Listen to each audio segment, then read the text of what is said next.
Hi everyone, I'm Andy and this is the AI Breakdown. Welcome to your weekly news edition, where I'll cover what happened in AI last week and why it matters.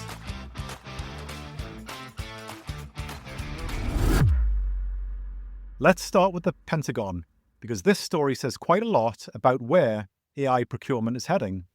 On the 1st of May, the Department of Defense awarded contracts that let 8 AI companies deploy models inside systems classified at secret and top secret levels.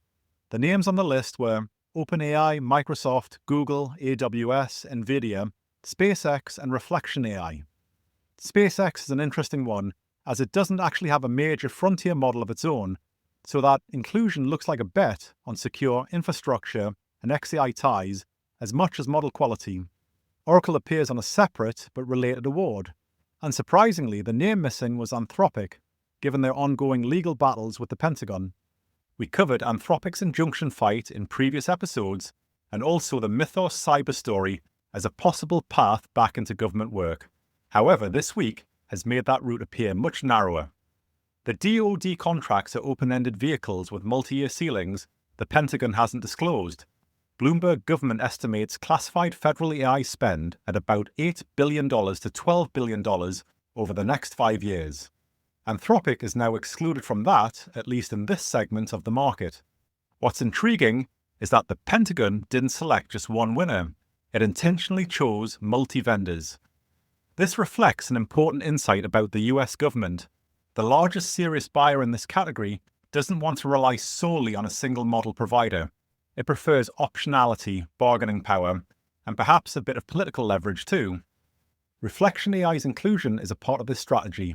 It's a 2024 startup founded by ex-DeepMind researchers, focusing on automated software engineering and large model workflows, and its inclusion seems like a hedge against just handing everything to the obvious giants. My view is that this doesn't just hurt Anthropic in Washington, it tells every frontier lab that in the next phase of AI, alignment with government priorities can matter as much as raw model quality. That's a big shift. It means procurement is becoming a policy filter, not just a technical evaluation. Being labeled a supply chain risk is undeniably negative, and you certainly don't want that kind of association. However, there's also an angle where commercial buyers in healthcare, finance, and parts of Europe hear a more straightforward message. Anthropic was the lab that stood firm on not allowing autonomous targeting and mass surveillance. In certain sectors, that stance is not a weakness, but rather a positioning. So, this reshapes the federal leaderboard, but also underscores that policy disagreements now have a direct impact on market access, and that's a larger story than one contract list. This episode is sponsored by Notify Technology, a health and safety software platform that helps teams handle incident reporting, audits, inspections, and risk assessments in one place. And with Notify Spark, its AI companion, teams can speed up incident management and investigations while cutting admin. Learn more at notifytechnology.com. The other significant story this week is OpenAI ending its old Azure-only period. On the 27th of April, OpenAI and Microsoft announced a reworked commercial agreement. Microsoft called it the next phase of the partnership, which is corporate language doing a lot of work. In practice, the key points were, Microsoft's revenue share gets capped. The previous AGI clause goes away, which would have empowered OpenAI to cut off Microsoft's access to its technologies upon achieving artificial general intelligence. Microsoft obtains a non-exclusive IP license for OpenAI models and products through 2032, and OpenAI is no longer effectively tied to Azure alone. As Satya Nadella stated in Microsoft's announcement, Azure remains central, but both companies are now free to collaborate with others. Then a little less than a day later, the next phase was revealed. AWS and OpenAI announced that GPT 5.4 would go live in preview on Bedrock immediately, with GPT 5.5 following shortly. Codex is also available, and AWS has added Bedrock managed agents to facilitate building agents on top of OpenAI's reasoning models. For AWS-first organizations, this is significant. Before this opened up, one of the main challenges with OpenAI in large enterprises was the cloud politics. If your system was on AWS, or your governance and IAM stack lived there, having to route substantial OpenAI usage through Azure added friction. Now, That barrier is gone. AWS accounts include the majority of large US enterprises, so this opens OpenAI to a customer base it had made unnecessarily difficult to access. Bedrock provides AWS customers a way to use GPT models within an environment they are already familiar with controls they trust. This shift changes the market in several ways. Firstly, it boosts access, as we just covered. Secondly, it alters pricing dynamics. With OpenAI pitting Azure and AWS against each other, analysts expect pricing pressure to emerge quickly, with potential API price reductions within about 90 days. Thirdly, it confirms what many suspected. Microsoft and OpenAI are no longer acting as a locked pair. They remain close, but in the way large companies do when they're also gearing up for life without the other. This aspect is as significant as the Bedrock headline. Microsoft has already been building more flexibility with its own models, which we discussed earlier this month, and now the contract structure aligns with the strategy. OpenAI gains more routes to market. Microsoft keeps valuable IP rights and more freedom, and AWS can portray itself as the neutral marketplace where OpenAI, Anthropic, Mistral, and its own tools can all coexist. Now, let's switch to the financials because the hyperscaler earnings this week were frankly extraordinary. On the 29th of April, Alphabet, Microsoft, and Amazon all reported within hours of each other, and the CapEx numbers pointed to what may be the biggest single-year infrastructure build-out the tech industry has ever seen. Alphabet doubled its 2026 CapEx guidance to between $180 and $190 billion. Microsoft guided to around $190 billion for 2026, and CFO Amy Hood said most of that goes on CPUs and GPUs. Amazon had already spent $43 billion by the 31st of March and is projecting roughly $200 billion for the full year. Add Meta's updated guidance of $125 to $145 billion, and you're looking at about $700 billion across the big four. That's the headline number. Some analysts have it higher. The more interesting question is what it means. First, it pushes back hard on the AI bubble chatter from a few months back.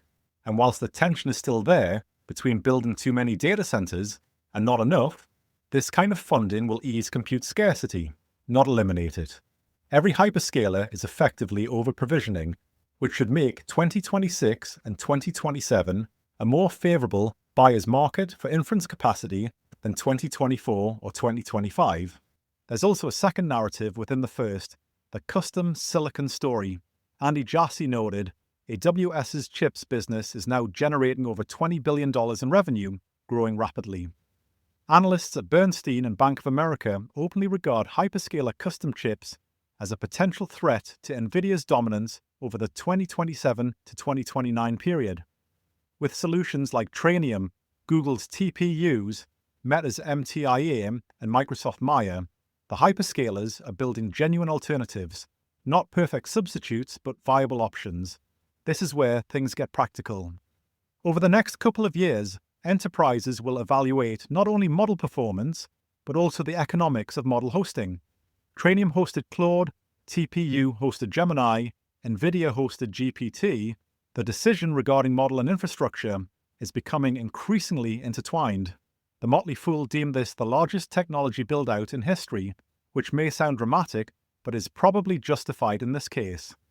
In my view, AI infrastructure is beginning to resemble essential IT expenditure, similar to electricity or telecoms. Not glamorous, just foundational.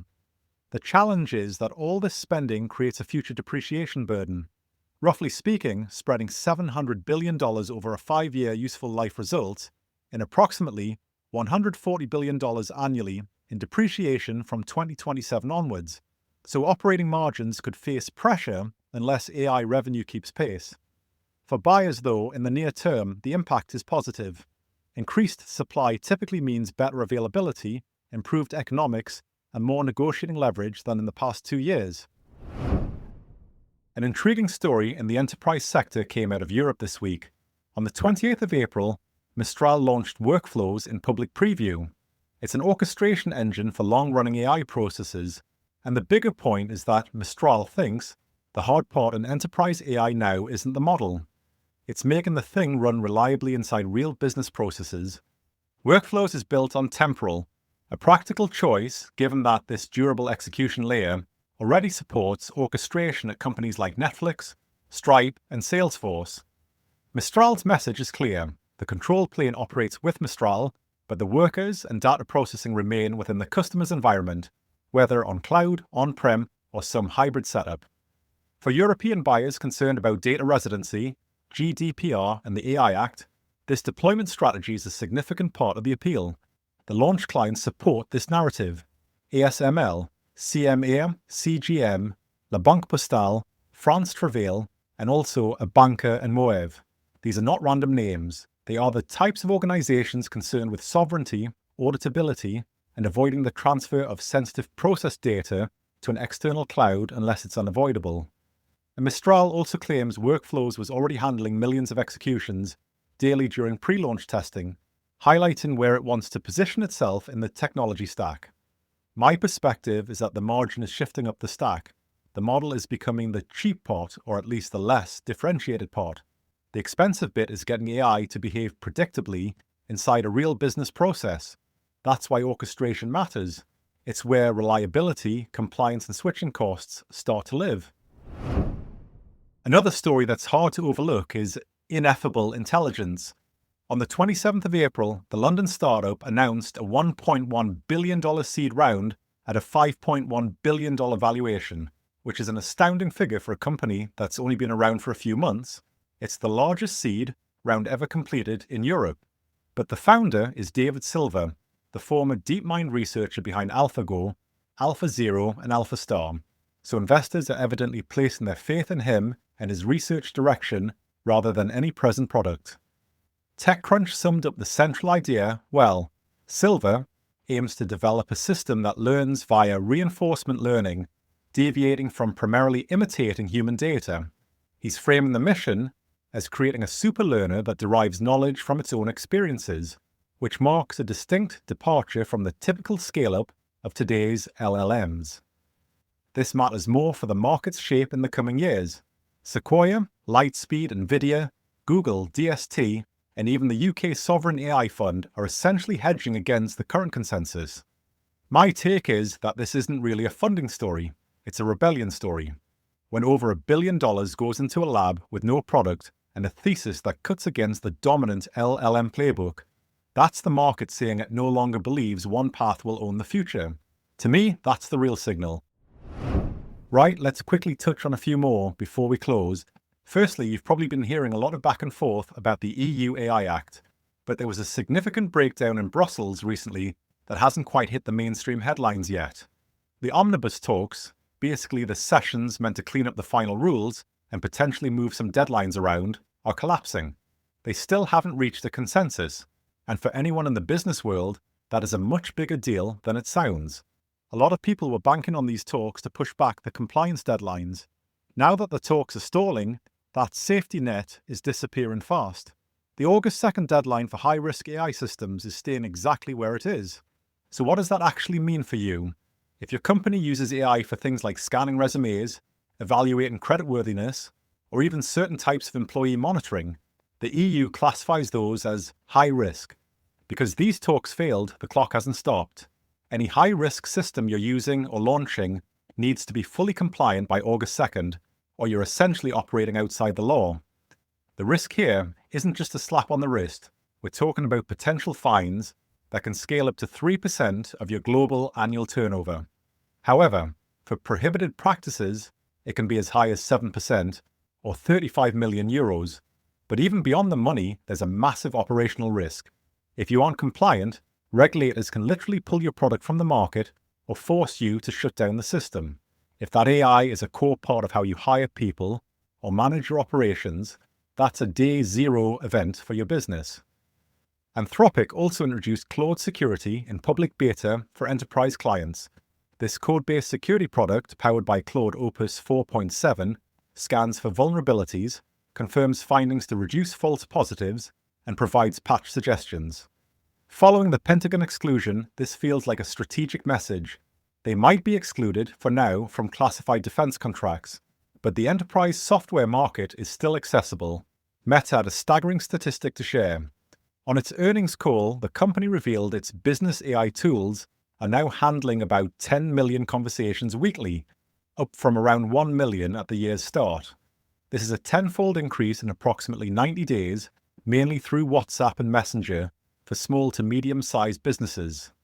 Meta claims it expanded the product in Q1 across regions such as Latin America, Indonesia, and parts of Asia Pacific. So it's a free for now, monetization later play, something that should give customer service software vendors pause. XAI, meanwhile, introduced the Grok 4.3 API. Key features included a 1 million token context window, native video input, and roughly a 40% input price reduction.